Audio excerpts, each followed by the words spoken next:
നിർബന്ധിത ആർത്തവ അവധി സ്ത്രീകളുടെ കരിയറിനെ പിന്നോട്ടടിക്കും എന്ന് സുപ്രീം കോടതി പറഞ്ഞിരിക്കുകയാണ്.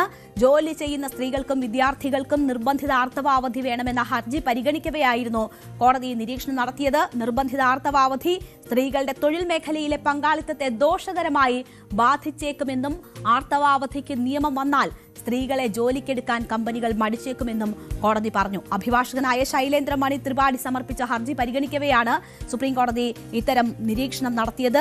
രാജ്യത്ത് സ്ത്രീകൾക്ക് നിർബന്ധിത ആർത്തവ അവധി ഏർപ്പെടുത്തുന്നത് അവർക്ക് തൊഴിലിടത്ത് വലിയ തിരിച്ചടിക്ക് കാരണം ആകും എന്നതാണ് സുപ്രീം കോടതി നിരീക്ഷിച്ചിരിക്കുന്നത്. ആർത്തവ അവധി നിയമപരമായി നിർബന്ധമാക്കിയാൽ സ്വകാര്യ മേഖലയിൽ ഉൾപ്പെടെയുള്ള തൊഴിലുടമകൾ സ്ത്രീകളെ ജോലിക്കെടുക്കാൻ വിമുഖത കാണിക്കുമെന്ന് ചീഫ് ജസ്റ്റിസ് സൂര്യകാന്ത് നിരീക്ഷിച്ചു.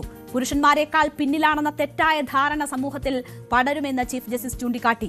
ആർത്തവം എന്നത് എന്തോ മോശം കാര്യമാണെന്ന ചിന്താഗതി തൊഴിലുടമകൾക്കിടയിൽ വളരാൻ ഇത് കാരണമാകുമെന്നതാണ് സുപ്രീം കോടതി പറയുന്നത്.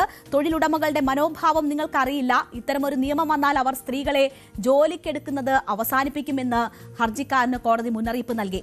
ശമ്പളത്തോടു കൂടിയ അവധി നൽകേണ്ടി വരുമ്പോൾ തൊഴിലുടമകൾ നേരിടേണ്ടി വരുന്ന സാമ്പത്തിക ഭാരത്തെക്കുറിച്ച് സൂചിപ്പിച്ച കോടതി സ്ത്രീകൾ ദുർബലരാണെന്ന തെറ്റായ ധാരണ സൃഷ്ടിക്കാൻ ഇത്തരം ഹർജികൾ കാരണമായേക്കാമെന്നും നിരീക്ഷിച്ചു.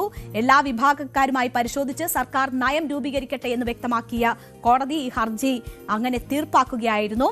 Chief justice Surya Kant, justice Joymalya Bagchi എന്നിവരടങ്ങിയ ബെഞ്ചാണ് ഈ പൊതുതാൽപര്യ ഹർജി പരിഗണിച്ചത്. വലിയ രീതിയിലുള്ള ചർച്ചകൾ ഇത് സമൂഹത്തിൽ ഉണ്ടാക്കിയിരുന്നതാണ്. ബോധവൽക്കരണവും നിയമപരമായ നിർബന്ധവും രണ്ട് വ്യത്യസ്ത കാര്യങ്ങളാണ് എന്നത് കോടതി വ്യക്തമാക്കി. ആർത്തവാവധി നയം രൂപപ്പെടുത്തുന്നതിന് ഹർജിക്കാരന്റെ പ്രാതിനിധ്യം പരിഗണിക്കണമെന്നും കേന്ദ്രത്തോട് കോടതി നിർദ്ദേശിച്ചു. ഇതിൽ കേരള സർക്കാരിനെ കുറിച്ച് പരാമർശം ഉണ്ടായിട്ടുണ്ട്. കേരള സർക്കാർ 2013 സംസ്ഥാനത്തെ സർവകലാശാലകളിൽ വിദ്യാർത്ഥിനികൾക്ക് ആർത്തവ അവധി അനുവദിച്ച കാര്യം മുതിർന്ന അഭിഭാഷകൻ കോടതിയുടെ ശ്രദ്ധയിൽപ്പെടുത്തി. ലിംഗസമത്വം ഉറപ്പാക്കുന്നതിന്റെ ഭാഗമായാണ് പിണറായി വിജയൻ സർക്കാർ ഈ തീരുമാനമെടുത്തതെന്ന് അദ്ദേഹം ചൂണ്ടിക്കാട്ടി.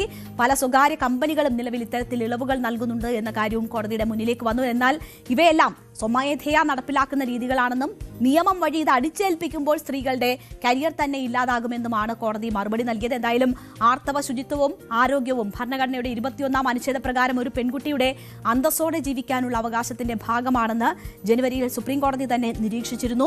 സ്കൂളുകളിൽ സൗജന്യ സാനിറ്ററി നാപ്കിനുകളും വൃത്തിയുള്ള ശൌചാലയങ്ങളും ഉറപ്പാക്കാൻ കോടതി സർക്കാരുകൾക്ക് നിർദ്ദേശം നൽകിയിട്ടുമുണ്ട്. എന്നാൽ അവധി എന്നതൊരു നിയമപരമായ ബാധ്യതയാക്കി മാറ്റുന്നത് ഗുണത്തെക്കാളേറെ ദോഷം ചെയ്യുമെന്ന നിലപാടാണ് ഇന്ന് കോടതി സ്വീകരിച്ചിരിക്കുന്നത്. ഈ വിഷയവുമായി ബന്ധപ്പെട്ട്